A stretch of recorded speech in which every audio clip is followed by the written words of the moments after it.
Welcome back to Tanakh Talk Live.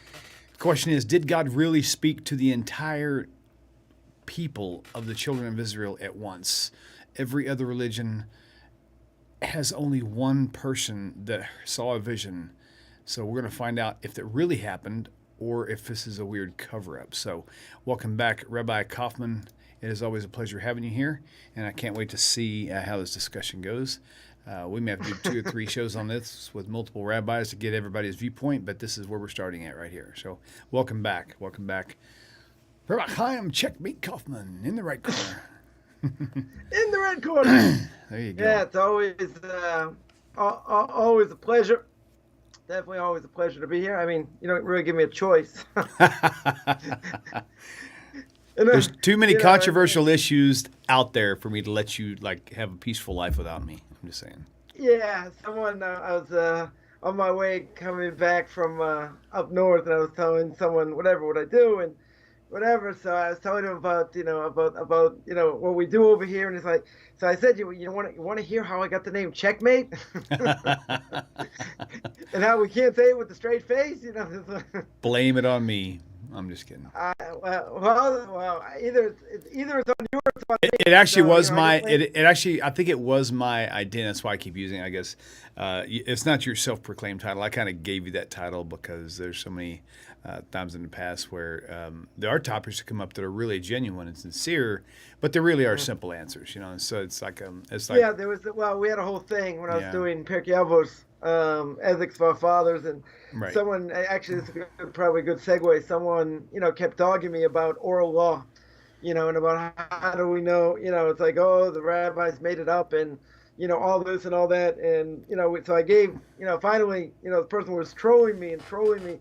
So finally, I mentioned this whole thing about how the Christians, the Jews certainly need, King David to be Jewish. Yeah. And and the Torah says that a Moabite cannot come into the Jewish people. Ruth is a Moabite. Mm-hmm. Everyone agrees. Right. Ruth is a Moabite, and 3 generations later comes out King David. So if Ruth can't convert, King David's not Jewish. Yeah. Right. So the answer. So basically, I said, okay, if you have an answer according to, Scripture, according to the Torah, according to Tanakh, according to something, I'm open to hear. I said, I know what the answer is according to oral law. Right. And so I said, check. Oh yeah, mate. Right. So that's where it came up, because you have to come up with an answer. Right. You have to come up with some sort of answer that's going to answer the fact that, that King David is Jewish. Obviously, it's pretty crucial for the Christians and for the Jews. No question. Now, just to be clear, so for the most of your show, this is one of the few shows that I have that really isn't geared towards Christianity. It's just basically about tough Bible questions that people want to know about. Why this, why that. But I will tell you this, that in the New Testament, in the New Testament, is handfuls of proof that even in their time they were exercising and practicing oral law. And there was never any rebuke of it. In fact, it was like, this is like the way of life. It's what we do. Like Sabbath day's journey, for example.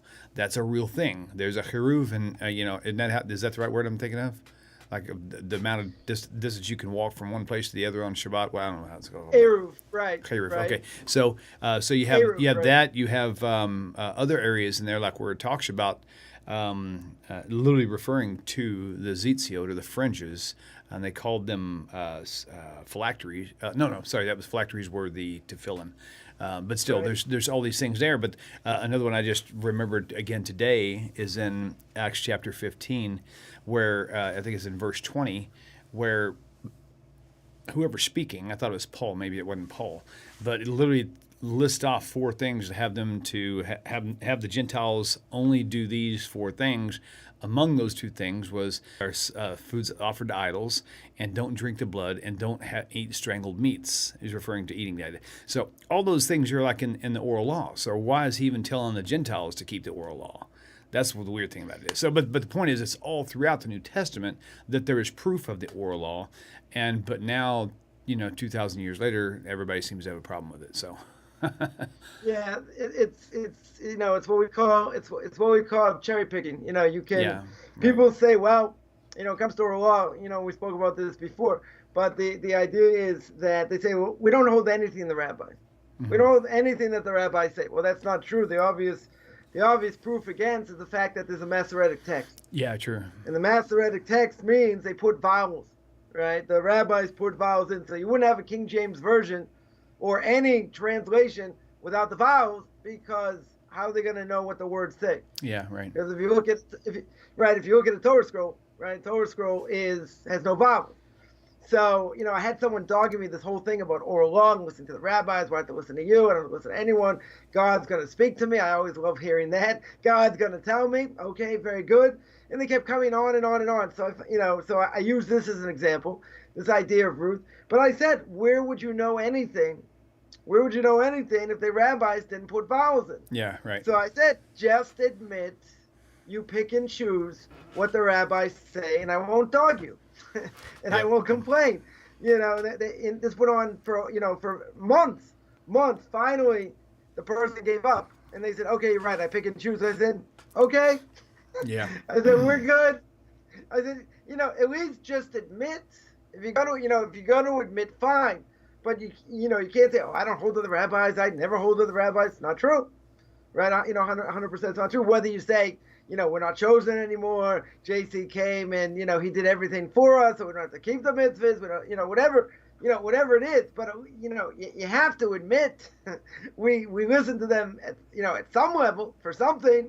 You can't say we just never listen to them, right? We spoke, the last number of weeks about cherry picking when it came to, statements against non-Jews, in the Talmud. Same thing, they cherry pick and they don't go according to even what the Talmud says. They say, see, this is what it says. Yeah, but you missed everything.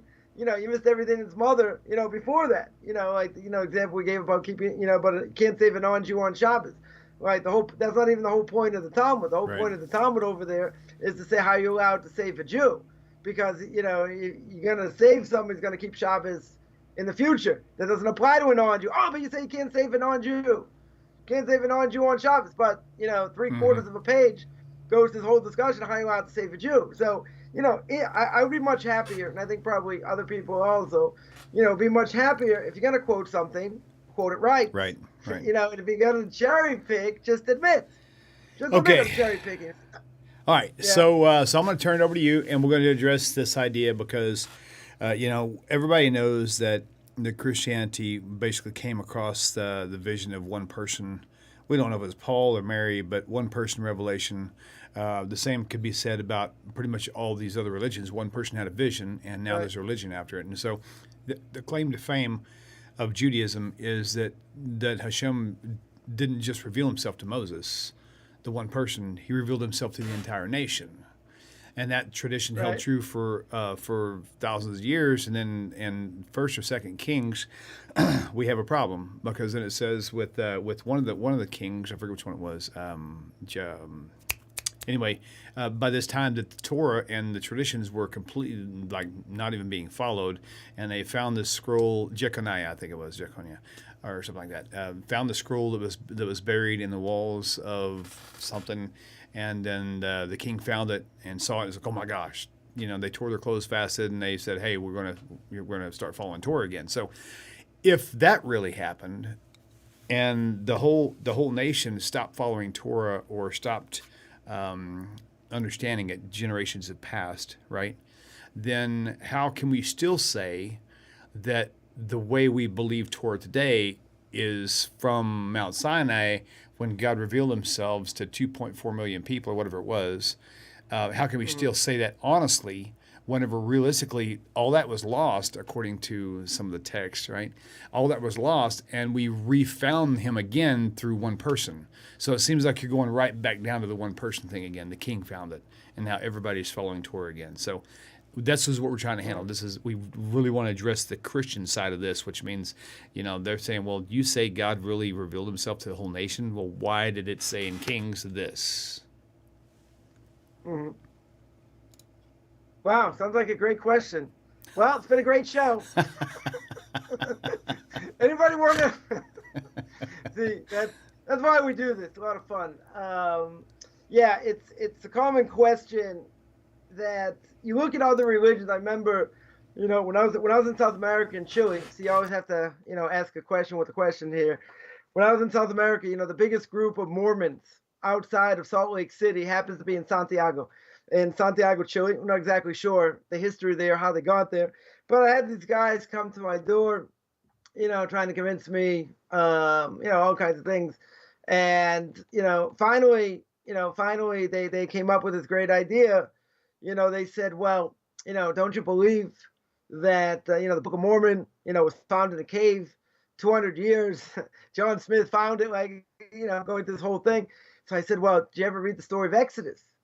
Exodus chapter 19, chapter 20, where the Torah says God spoke in front of, 600,000 men between the ages of 20 and 60, not including women and children. So we hold that's about 2 to 3 million people. You said 2.4, okay, whatever.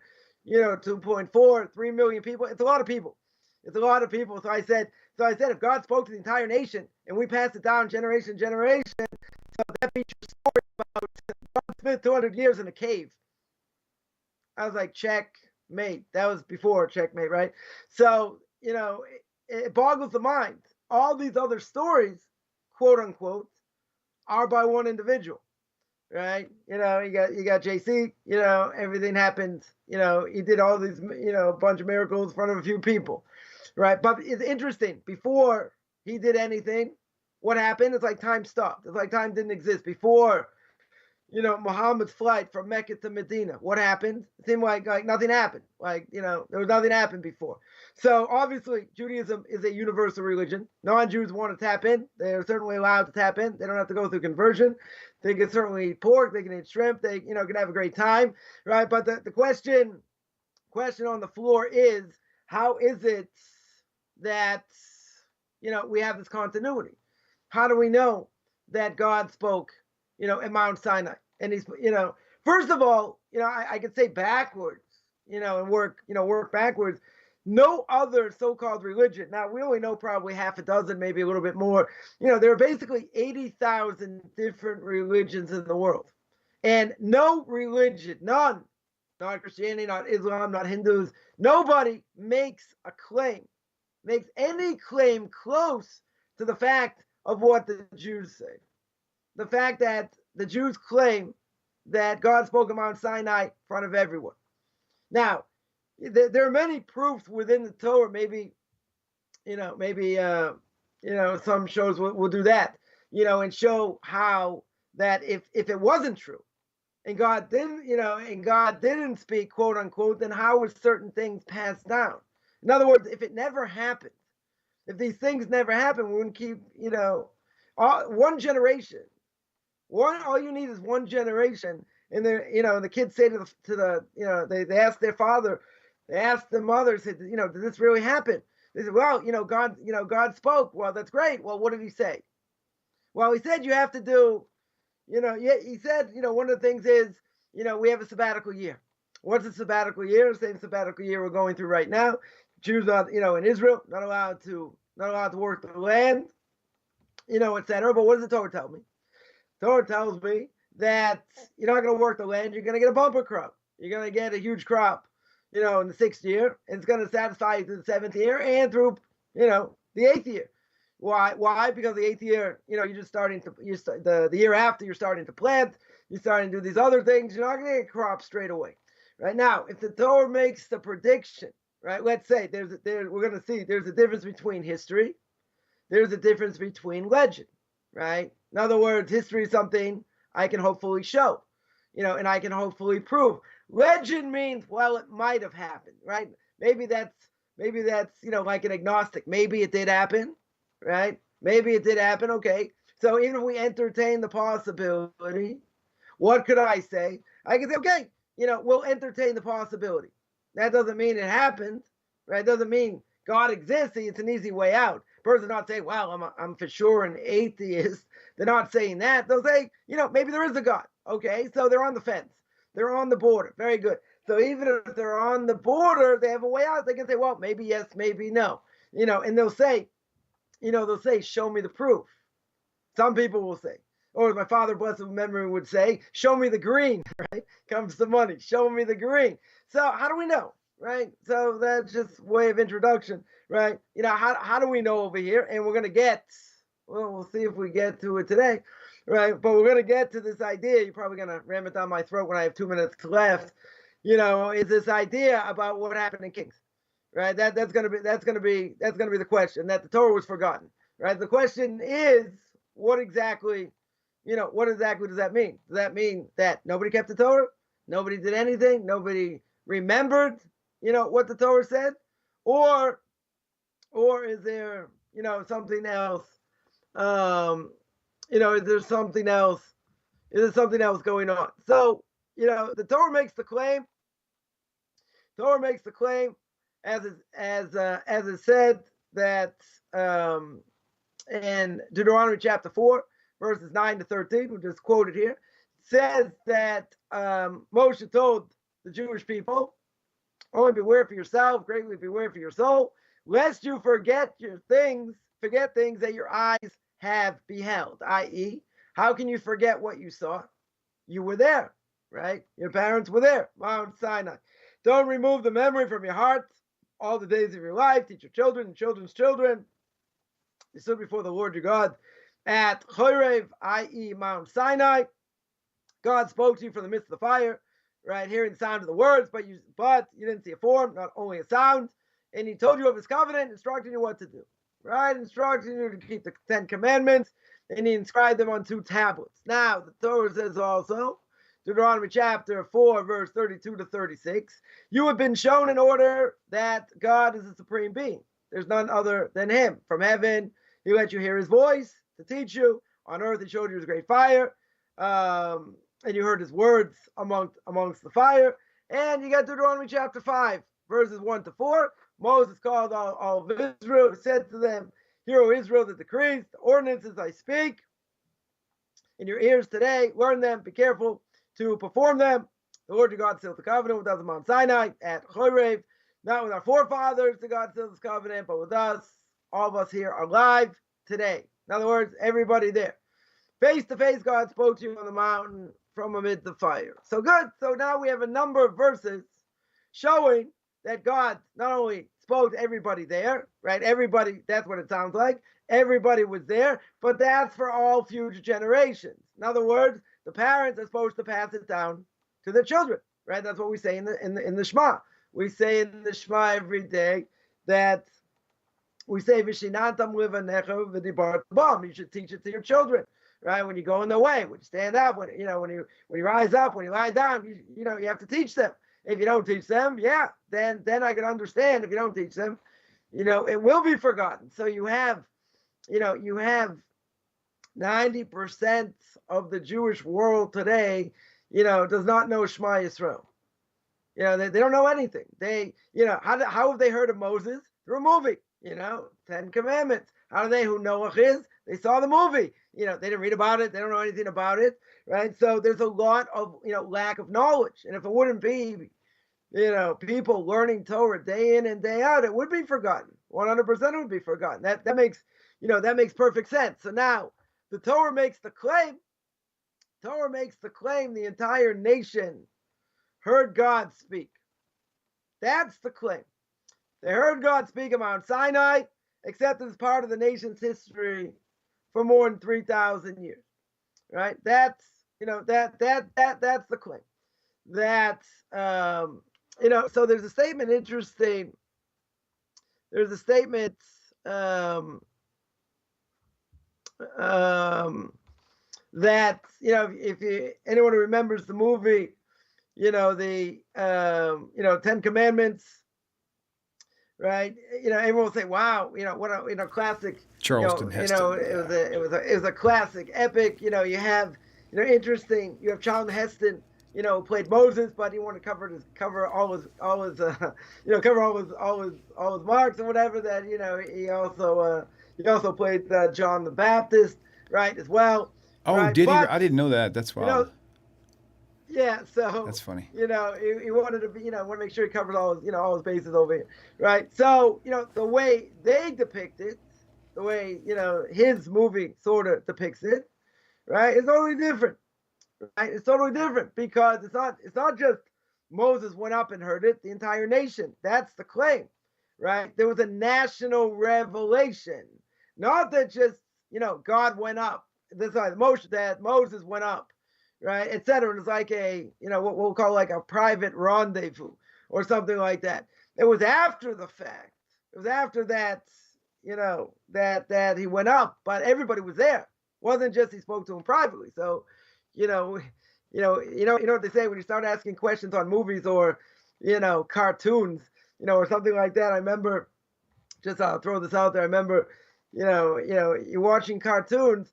Imagine, you're watching the Flintstones. You're watching the Flintstones of, blessed memory, and the Flintstones. If anyone remembers, where do they live? In Bedrock. Now, if they live in Bedrock, why do they have a volunteer fire department? Everything's made out of rock. In general, rocks don't burn. That's funny. That's what we say. So I remember, Yeah. I don't know, as a teenager, I was thinking, if you're asking questions on cartoons, that's it's over. It's over, as we'd say in Boston. So we're making a claim. Torah's making a claim, right? Torah's making a claim 3,000 years that God spoke to everybody, not just Moses himself. So the meal over here who made the movie Ten Commandments, what's his big mistake? His big mistake, among other things, is the fact that, he's not going according to a national revelation. He's going according to an individual revelation. Now, what's an individual revelation? All these other so-called religions, right? They did miracles in front of how many people? A couple, 2, 3, 5. Certainly not a national, revelation. So now we could ask the question, okay, there are two types of stories that are part of any heritage, right? Any heritage, there are two types of stories. First kind is what we're going to call, and we mentioned before, is a legend, right? What's maybe, one of the more famous legends in the world? George Washington admits, right, chopping down the cherry tree, right? What did he say? He said, I can't tell a lie, right? I can't tell a lie. So Johnny Appleseed comes along, plants apple trees across America, discarded apple cores, right? Another legend. So, these things, we don't know what happened. We don't know if it's true or not, right? That George Washington's going to say, I can't tell a lie. The legend, 100% the legend. We don't have any documentation. We don't have any, anything that tells me that he said it, right? But, people will say, look, isn't that what he said? So that's one thing. That's a legend. Then there's an idea of what we call history. Right? So what's history? We use George Washington again as an example. First president of the U.S. That we know. That is established. We'll say that William the Conqueror led the Battle of Hastings in 1066, which Harold, King of England, was killed. That's verified. That we know. Jews of Spain expelled from their country. What year? 1492. Interesting enough, what day was that in the Jewish calendar? Tisha B'Av, right? The 9th of Av, which is coming up, which is also the year Christopher Columbus went out. Whole question, Christopher Columbus a Marana. Was he, a secret, was he a secret Jew? There seems to be evidence that he certainly might have been, but anyway, that's not the topic for now. That might be an interesting, I don't know if it's so controversial, right? But I did make the mistake once. I went to, an Italian barber shop and happened to mention this. Christopher Columbus might have been Jewish.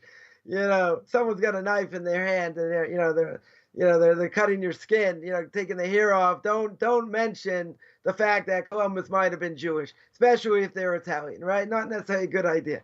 But in any case, so what's the difference? What's the difference between legend and history? So a legend, we understand, right, as we mentioned, is not verified. 100%, might be true. No one's gonna say it's not for sure true, but it's unverified, right? So since they're unverified, there are no witnesses, or there are very few witnesses. Maybe George Washington did. We'll give him the benefit of the doubt. Maybe he did chop down the cherry tree. Is it something 100% we can say it's true. No, but at the same time, we're not going to say necessarily it's false, right? We don't have to come on to that, right? It could be true, 100%. That's what an agnostic will say. Maybe there is a God, right? I'm not sure, but there very well could be. He's not saying I'm an atheist. That's saying I know for sure, there's no God. But in this case, a legend is unverifiable. And nobody, unless they're very gullible, nobody thinks legends are true, and legends are 100% fact. No one is going to say, a legend is de facto history. No one's going to make such a case. Okay, so now, what about history? History is comprised of events we know. We know for sure that they happened. Now, people can interpret, why it happened, how it happened, different things, but it's verified. It's something that is reliable. We can check it, in a number of ways to see if it's true. What's one key to verification? Large numbers of eyewitnesses. That would be the greatest thing. To say, I had 100, I had 1,000, I had 2,000, I had 10,000. Verifiable in numbers. Because if it's not verifiable in numbers, in witnesses, why should we take that so seriously? One person said this, one person said that in front of one person, two people, who says? So the number of original witnesses is a huge thing. It is a major determining factor whether that this account is reliable or not.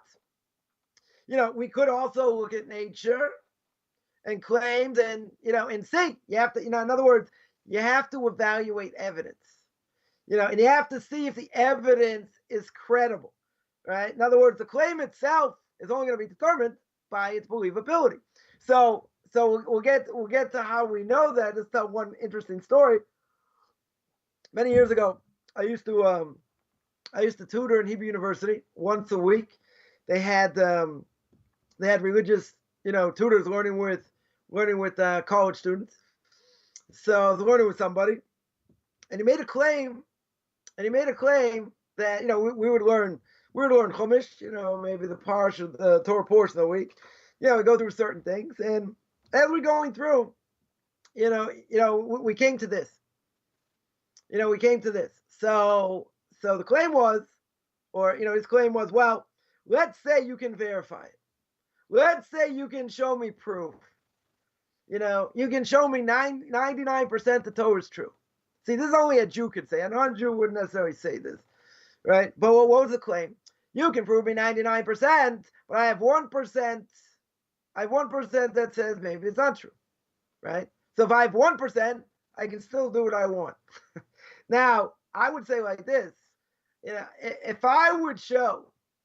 if we could show, and maybe we'll do this over, a number of shows, not just necessarily with this, maybe, God's existence, which we've done before, or something like that, to show that there's a good enough probability in different ways to evaluate evidence. I asked the person the following question. And my question was, you take, have you ever written a term paper? See, I had to do that when I was in, when I was in college, when I was in university. See, I was a history major. So, we had to write 10-page papers, sometimes 20-page papers, whatever it was. And I said, so how do you write a term paper? He said, it's easy. I take a topic, and I take a theory, whatever I'm trying to prove. I spend the whole time in my paper proving it, showing evidence. Oh, very good. So I said, what would happen if you write up your conclusion and you say, well, I'm not really sure. Not really sure. Well, maybe it's like this. I got evidence against. Could be like this. Could be like that. Right? So the person said, you can't do that. I said, why not? He said, because if you do that and you disprove what you tried to prove, you'll get an F. You'll fail. I said, oh, very good. Very good. But I said, you have to evaluate evidence. Right? You have to look at the evidence. You can't just say, well, I think this or whatever. I'm not going to look at evidence. But if there's enough evidence, and again, it doesn't have to be 100%. Some people may throw out there just to, throw it out as a block and say, you have to prove every last thing to show it's true. And the reality is, if I prove enough things, I prove 60%. Let's say I prove 60% it's true, right? In different ways, whether sociologically, other ways, let's say. So the other 40%, let's say we don't have clear-cut proof for.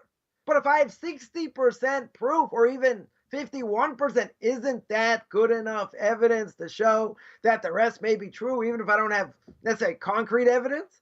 Depends how much evidence here. But this person said, well, I have 1% free will over here. I have 1% to say it's not true. But if I had 99%, imagine if I knew I was playing roulette. Let's say I was playing roulette, and I know 99% of the time Black 13 is going to come up. I am going to make millions. I wouldn't be doing this show. I'd be world famous. I'd be doing other things, right? Maybe be on this TV show, The World, The Rich and Famous, right? So, if I knew that 99% of the time, I'd be a multi-billionaire. And if I knew it 60% of the time, I'd also be very rich, right? So if I know something and I can show there's evidence, and there's enough evidence, I don't necessarily need all the evidence. But again, people will be picking you and say, not true. You need to show all this evidence, whatever. Okay, so now let's look at how we can try and show, and at least try and understand, levels of credibility. See, before we, address the real question, we have to show what level of credibility we're going to accept. So we'll take, a few scenarios. Let's say a person eats dinner. They go through a walk. They go for a walk. Where do they go? They walk through a forest. They go through a forest near their house. Now, all of a sudden, there's a huge light, huge, unbelievable light. God appears to them, and God says to that person, I love what you do. I think you're great. I'm going to designate you as a prophet, right? So he says, great. You're going to designate me as a prophet, and I want you to announce revelation, to the world. So now you're going to say, well, does that have any credibility? Could have happened. Very well could have happened, right? Doesn't seem likely. Why? Who are you going to believe me? Why would you believe me? I'm only one person. Right? God came to me in this light and whatever and spoke to me. How do I know it's true? That's what you're telling me. I don't know that's true. There's no evidence. What's the second scenario? Second scenario is a similar thing. Right? Person's eating dinner. He's got his family around there. All of a sudden the room shaking. Right? The whole room is shaking. All of a sudden they hear a voice. They hear this loud voice. Everybody hears it. And what do they hear? They hear that me, or whoever it is going to be designated as his prophet, and he's going to make a revelation, right? He's going to make this revelation whatever he wants. Now, question on that is that believable? This could have happened. This would have happened. I bring my family, right? Now, you're going to say family, maybe a little bit biased here, but you bring family to confirm it. Said, yeah, father says he was there. Mother says he was there. Siblings say they were there. Dog says he was there. Everybody says they were there. Very good. Very good. Is that more credible than the first story? 100%. Definitely more credible. You don't know, you for sure, you know that I'm not lying because I have people that are going to say the same thing. Now, question is someone going to believe it? Would a person fork over $100,000 to say that God told me and commanded me to do so? No one's going to fork over that money. No one's going to fork over $10,000, right? They're going to say, well, it's a good story. $10,000, well, very nice story, not sure, right? Now, is there enough evidence for the claim? No, not necessarily. It might be better than the first possibility, but, what are you going to say? That person paid off his family? Well, that could be. You never know today. Person could have paid off his family, say that. Could be. Could be, right? So now, like another scenario, throw out another scenario, right? And that a person would know this is false, right? Would you believe if I said the following?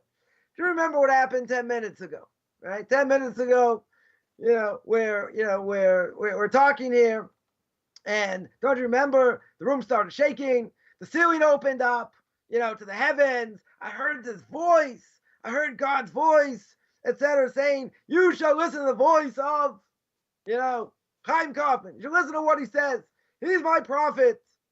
And then, like, nothing happened. Everything goes back to normal. Right? You remember that happened, right? Right? Is that believable? Now, this is something totally different. Why? Two previous things we saw, there's a certain possibility, it could have been true. Why? And not only that, but you didn't want to accept it. Why did you want to accept it? It's not verifiable. But the third scenario over here, that for sure is going to be impossible to believe. Why? Because the person's claiming something you didn't even know happened. The other two possibly could have happened, right? Not necessarily 100%, possibly. This could never have happened. Why? You weren't there. You didn't experience it. So you think, oh, Coffman's lying again, telling one of his, tell one of his fishtails, right? He's totally lying. How can you convince something that you yourself know didn't happen, right? Which is very interesting when you look at other so-called religions that are not verifiable, and it's all quote unquote, a leap of faith, and people can claim what they want, but they also know it didn't happen, right? They also know no verification. Got to have faith. With Crow Prince over here. Got to have faith, right? First type of claim is something unverifiable, right? You don't know for certain. It's unverifiable. Could it have happened? Could have happened. Second claim, yeah, it's more verifiable, right? But someone is not going to drink the Kool-Aid, right? But the other type of claim is that, it happened to you, but who's going to know? You say this happened. Okay. Okay, Rabbi, people, let me jump in just for a second, Rabbi, if you don't mind. Yeah, go ahead. So the main point of the talk tonight is going to be the potential issue that we find with King Josiah in 2 Kings. So I want to tie that in, like, pretty much that's kind of the main point. So did we really hear it nationally, or did it really get lost? And we only had King Josiah was the one person who revealed it all to everybody. Right. All right. So you want to get to that now? Yeah, if you don't mind, then we can come back and double back if you want to on some other stuff. Okay. So what does it say in Kings? In 2 Kings, chapter 21, it talks about wickedness, idolatry, that King Menashe led the people. Right. That's what it says. He ruled for 55 years. Right, give or take, followed by some Ammon for another 2. Chapter 22 says over there, 10 years into the reign, his grandson, King Josiah, the high priest, finds the Torah scroll. And he had no idea what was in it. No idea, not familiar with it, nothing. King repented, led the nation a great religious revival. But it seems that's the claim, the Torah is forgotten. Right? Torah seems to be forgotten. So the question is, how can it be? Right? How can it be? You're going to have to take an accuracy of a single scroll. Normally, we have to go according to the majority. Right? But how's there a claim? Jewish history, it's like disappeared. We don't know anything. Right? So, the nation itself will make the question a little bit stronger. Nation itself been idolatrous. Right? Everyone's going after idols. Certainly, for decades before Josiah came on the scene over here. Right? So the Torah makes that claim. Torah doesn't say anything certainly against that. But what do we know? They weren't going according to what God said. They weren't going according to, what the Torah said when God gave it to Mount Sinai. So comes along Josiah and he makes the claim, hey, I found the Torah. Now, how do we know it's not a real innovation?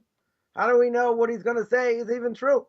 Right? What is, it's based on him, maybe a few individuals. Right, but what are we led to believe over here? That their history and Jewish history and the story of Revelation, but how to get forgotten? If it's supposed to pass down generation to generation, seems kind of strange, right? The whole thing, is forgotten. And are we going to say we're going to rely on him, one individual, right? So, right, that's the claim, right? But there is a difference. There's a major, major difference over here. If people are lacking in religious observance, if they're not doing what they're supposed to do, that in no way, shape, or form says nobody, that the whole history got wiped out, that it got erased. Doesn't mean they forgot their entire history, right? A lot of people might not have been doing what they should have been doing, but doesn't mean they forgot everything. What does the book of Kings, state? It says that Menashe led the nation to wickedness. That's what it says.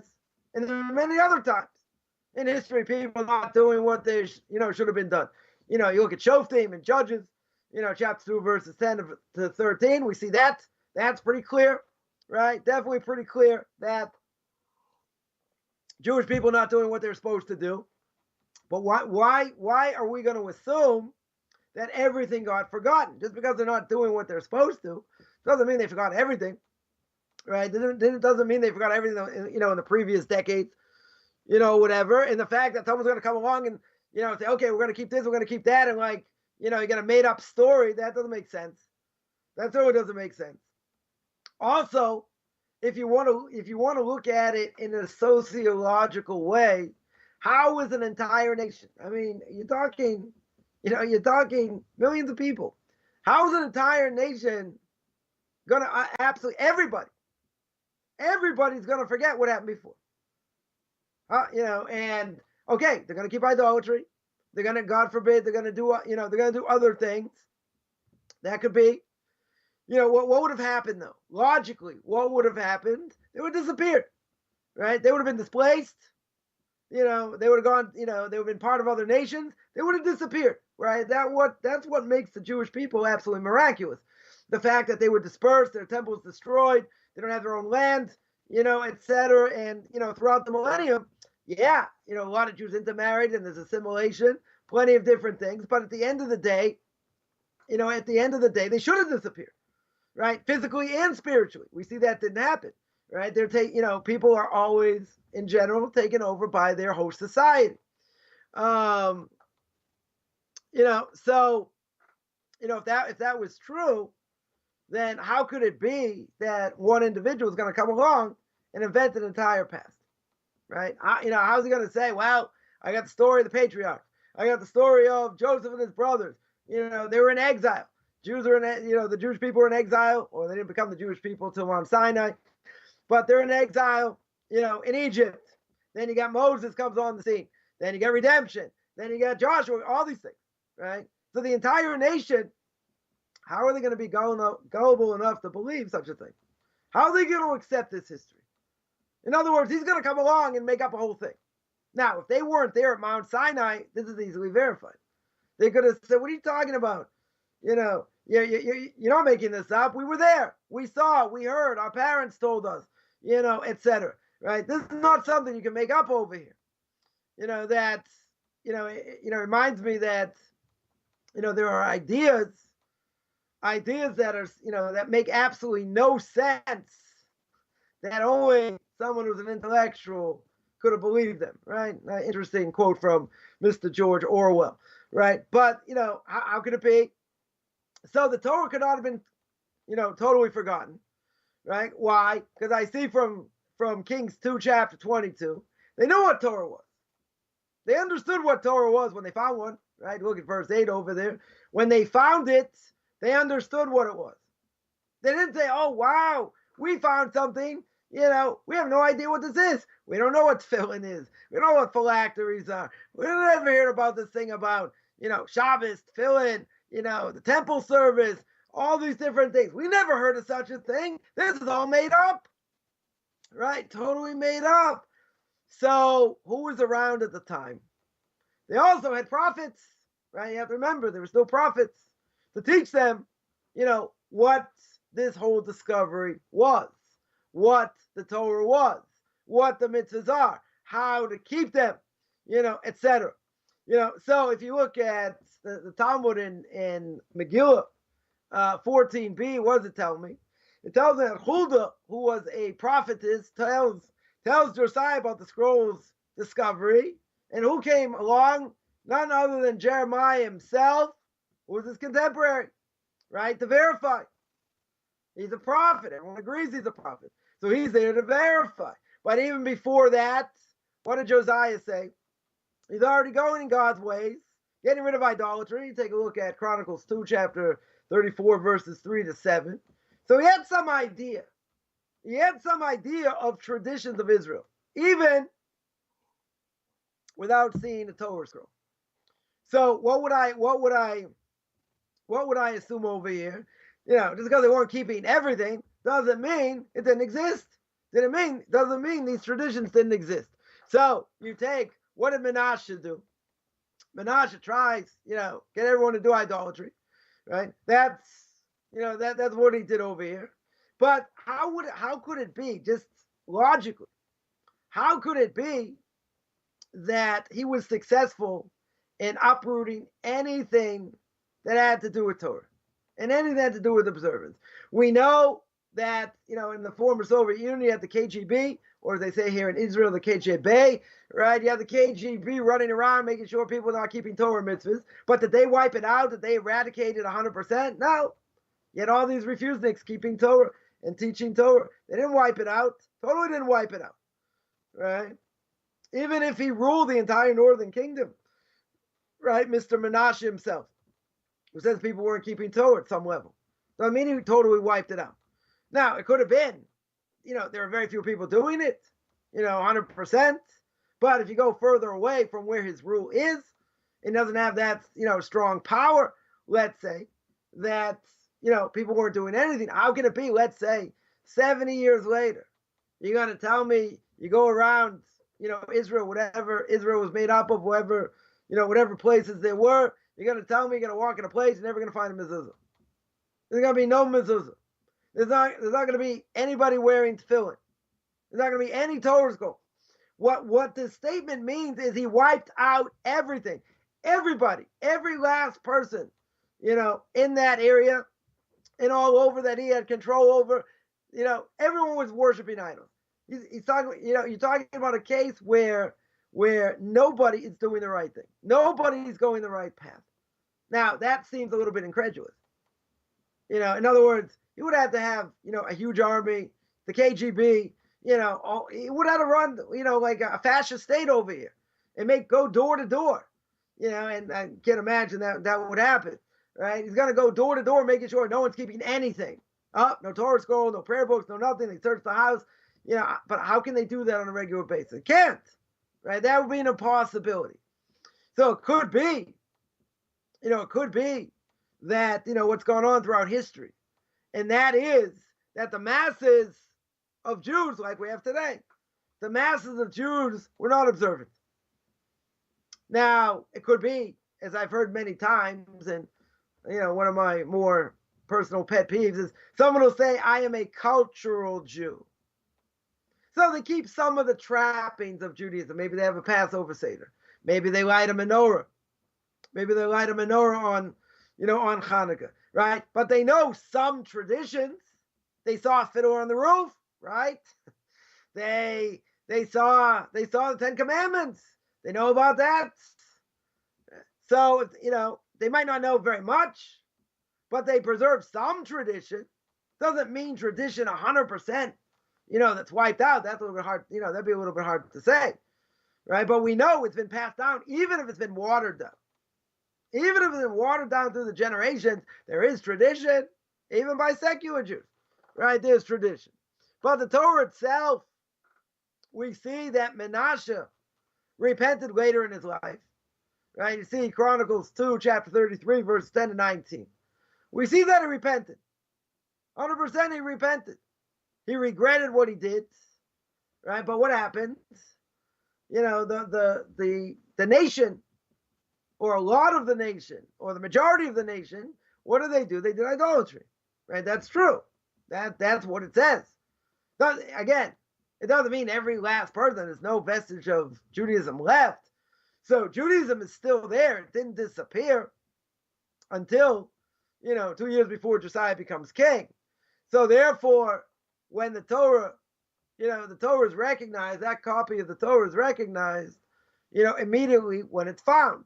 So if it would have been, 100%, everybody worshiping idols, they see this Torah scroll, and nobody has any connection to the past, nobody, then I can understand such a claim. There are people that are so far gone, even here in Israel, that they've never seen the Torah scroll. An Israeli never seen the Torah scroll. A friend of mine was once at the Western Wall. It happened to be a Monday or a Thursday where there was a bar mitzvah going on and they were reading the Torah. And he overheard, a child saying to his father, the Torah scroll came out. And he said, "What's that?" He never saw it. So you're going to say, "Come on, that doesn't normally happen." Okay. Most people probably see, most Jews have probably seen the Torah scroll. Okay. You want to tell me the former Soviet Union, there were people that never heard of Torah mitzvahs. Yeah, that I could understand, because the pressure was so great. And what the KGB would have done and go to Siberia and all that. That I can understand. But this is a leap of faith. This is a huge leap of faith in order to say, well, a lot of Soviet Jews don't know anything about Torah. That's true. That 100% is true. But you'd have to drink all the Kool-Aid over here. I don't know if people still drink Kool-Aid, but you have to drink all the Kool-Aid, and you'd have to say, well, everybody, every single Jew in the former Soviet Union, they never heard of Torah mitzvahs. That's a little bit much. We know that's not true. Now, that was a police state. That is a fascist place, no question. And they clamped down, so hard to make it so difficult to keep anything. Right? But there were people that did. We know that there were people that did. We know there's a whole underground movement. So even though in that time, in the time of Menashe, you want to say, his time was any better than the time, time of the former Soviet Union, that nobody's practicing, nobody understands what Torah is. There had to be some cultural Jews there. Even the time of the Greeks, you had many, many Hellenists. You had Jews that became Greek, right? You think they didn't know what Torah mitzvahs were? Okay, maybe to them it was watered down and they didn't like it, they didn't want to keep it, okay, right? But then they have a sense of tradition, or what tradition is, even if they're doing it wrong, they had a sense, right? So even if there's a laxity in observance, people are lazy over here, leading up to the time of Josiah, again, what are the odds over here? The odds are extremely slim at best that the entire Jewish people, everybody, forgot its history. It's hard to imagine, that they're going to accept something that is newly invented. Now, not only that, but you still have millions of people who remember what happened at Mount Sinai. So, therefore, if that's the case, then you have a lot of people that are still keeping what the Torah said, because they still remember. They could be great grandparents or grandparents, and they can still remember. Yeah, they remember the story that their grandfather told them what happened at Mount Sinai. Now, how does the grandfather know? Either he was there, or that his father was there, or his grandfather was there. So that's something that's verifiable. Normally, we would say a parent would not necessarily lie to their child. This generation, not sure. But in general, a parent wouldn't lie. So when there's an obligation, the Torah tells me, by Passover, there's an obligation of what we call higadati lebincha. There's an obligation for the father to tell the story to their child, right? Tell the story to their son, literally, but they have to tell it to all the children, and he's got to give over the story. Now imagine that first generation. The father's telling the story to the son. So the son says, "Dad, how do you know?" Well, he's probably there, so it's not a good thing. Let's say there are 4 generations. Normally there were 4 generations at the Passover Seder. You had a great-grandfather, a grandfather, a father, and a son, right? A great-grandfather could have been 70. The son could have been 5, right? The youngest son. And remember, that great-grandfather at one point was the youngest son. So if you go back 80 generations of those generations to the giving of the Torah at Mount Sinai, that's not so far. I'll give an example. I have a great aunt that's still alive. She's turned 97. right? She got long life. She just turned 97. So, imagine, say, going back almost 100 years. Now, if she remembers the Passover Seder by her father, which she does, right? Which 100% she does, and other things, that's 100 years ago, right? So now you're in the, the early 1920s, right? So now imagine she was a child in the early 1920s. So if she would have seen, her grandfather or her great grandfather, let's say. So now let's say that great grandfather's 80 years old. Now you're going back to the mid 1800s, right? Let's say the early 1800s. So now, you don't have to go that far back and say, oh, it's a whole leap of faith. But again, even a child in the late 1800s, let's say the early 1800s, they saw their grandfather, mid 1700s, right? Early 1700s. You're not going that, they're telling the story. So you're gonna say, well, maybe it's a big game of telephone. Maybe they missed the boat. It's not the same Torah. Okay, we've spoken about that also. But the point is that millions still remember the revelation, and the question's gonna be, even generations later, Dad, Grandpa, how do you know the story is true? Grandpa comes to the Seder. Grandpa leads the Seder, right? So Grandpa says, we were slaves in Egypt, and all these things happened, and all the plagues and whatever. So what's the youngest child going to say? What's the youngest child going to say if he's not snoring, or at least he understands. He understands something. What's the obvious question he's going to ask? He's going to say, Zaidi, Grandpa says, how do you know? How do you know this happened? Let's eat. I don't want to go through this whole thing. Let's eat. Rub-a-dub-dub, come on. Let's eat. How do I know it's true? So what's Grandpa going to say? Because I was there. Or your grandfather that I knew, that I was at his Seder, he was there. Are they going to lie? They're not going to lie, right? They're not going to lie. They were there. If they weren't there and they're making it up, that's not going to wash one generation.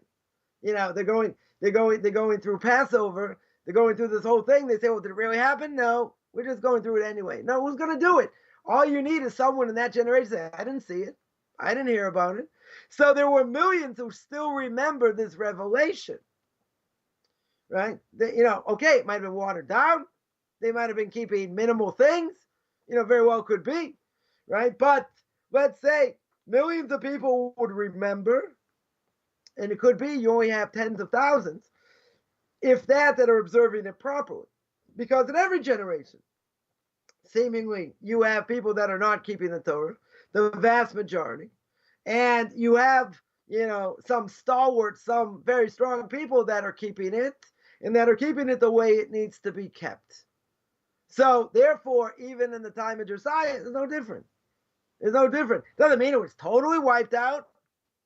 It's been totally wiped out. Oh, this is a new Torah. Imagine, Josiah comes on the scene, and he says, oh, I found this new Torah, right? Anyone's ever seen the movie The Frisco Kid, right? It says, I read that, the Indian chief says, I read their holy Torah. I didn't understand a single word, right? So, what do we have over here? He's going to make up his own thing. Who's going to listen to him, right? That's going to be no different than the Muslims, than the Quran. It's going to be no different. It's only going to be no different than Christianity or any so-called, any other so-called religion, right? Because, as we said before, you could have the greatest police force in the world. How are you going to tell me nobody's keeping anything? Today people say, oh, you're a minority. You're only 10%. 10% of Orthodox Jews are keeping Torah mitzvahs. Could be. Okay, that's true. So what? Right? But we're going to be the ones left standing. What are secular Jews here certainly in Jerusalem, what are they scared of? Right? In the next 20 years, the majority of children going to school are going to be Orthodox Jews. That terrifies them. Mm-hmm. Terrifies them.